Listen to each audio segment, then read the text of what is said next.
Mahigit 20 kumpanya na nakitaan ng mga paglabag ang binawalan ng Agriculture Department na mag-import.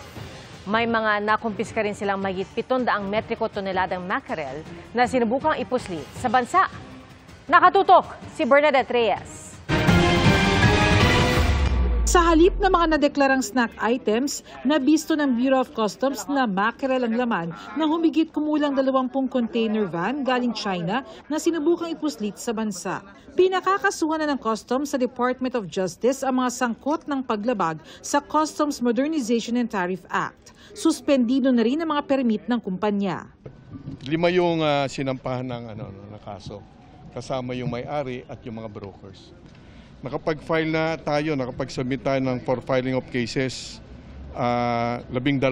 Gagawin natin talagang airtight yung mga kasong isasampa natin upang sigurado tayo na mapapanagot yung mga nagpasok nito mga smuggled agricultural products. Ayon sa Department of Agriculture, madali nilang nabisto ang iligal na pagpasok ng mackerel sa bansa dahil hanggang Oktubre may ban sa pag-import nito. Ang pinapayagan lang natin is mga isda na hindi nahuhuli dito sa Pilipinas, tsaka yung mga murang isda katulad ng sardinas. Anything makita mong galunggong na imported o mackerel, ibig sabihin smuggled yun. Tinatayang aabot sa mahigit 720 metric tons ang nakumpiskang isda.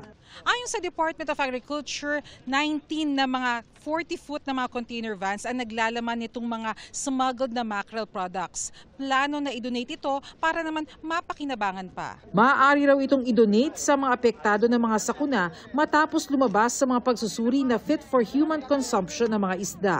Sa tala ng Department of Agriculture, 24 na kumpanya na ang blacklisted sa pag-i-import. Para sa GMA Integrated News, Bernadette Reyes, Nakatutok, 24 Oras.